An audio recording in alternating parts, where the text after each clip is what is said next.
Welcome everyone. My name is Father Jim McGuinn. As many of you know, I'm the rector here at the Malvern Retreat House, and I want to welcome you to this Monday. We're going to be looking at the first reading from this past Sunday's Mass. This is the 13th Sunday of Ordinary Time, and next week is 14 and 15, and we go all the way up to November with the 34th week of Ordinary Time, or as some people say, it's Ordered Time. So we're going to take a look at the first reading. This is the Mass program for my nephew Joe. He died on March 9th, and his funeral was on his 30th birthday. So young guy, and he died up in Massachusetts this summer. Then this is the funeral flyer or worship aid for my friend Eleanor, and she died on April 23rd, and she died out in the Midwest, and she was a dear friend of mine for 33 years. So the first reading for Sunday's Mass is about death.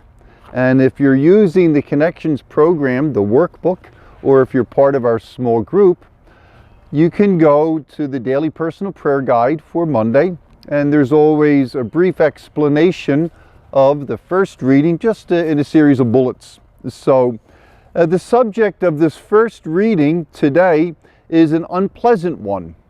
The subject is death. It begins by stating that God did not make death and does not rejoice in things, and especially people, dying. God made man and woman in his own image, and thus created them to be imperishable and to live eternally.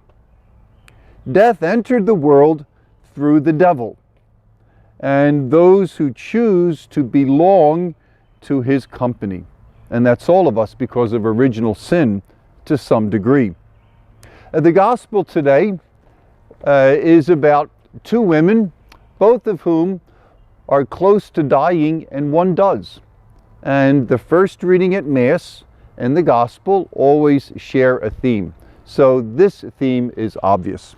So let's take a look at the first reading from Sunday's Mass. It's from the Book of Wisdom.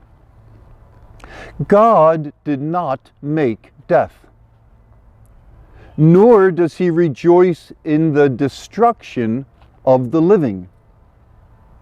For he fashioned all things that they might have being, and the creatures of the world are wholesome, and there is not a destructive drug among them, nor any domain of the netherworld on earth, for justice is undying.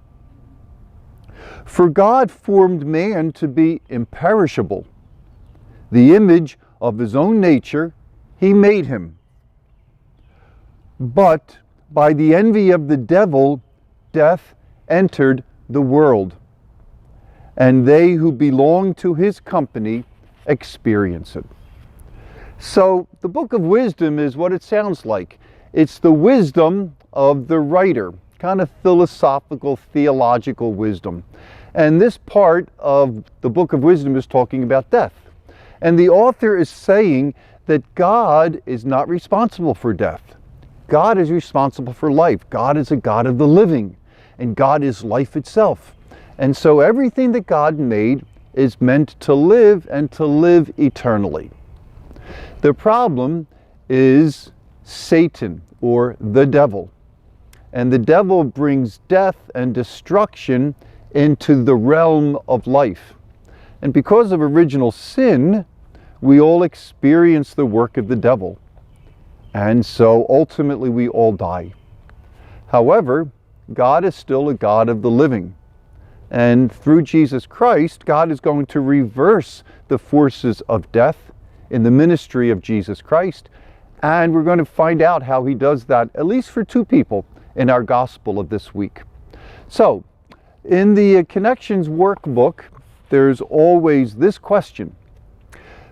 Prayerfully reflect and journal on the first reading, and pay special attention to how it may relate to your life. I would encourage you, if you have the workbook, to spend some time journaling. If you don't, just to find some time and do this on your own. But reflect on the mystery of death. Pray for those who have died. Remind ourselves that death is not part of God's original plan, that it's the work of Satan. And comfort ourselves that those who believe in Jesus Christ are with God in heaven and will be there one day. So reading is important, and me giving a little explanation is important.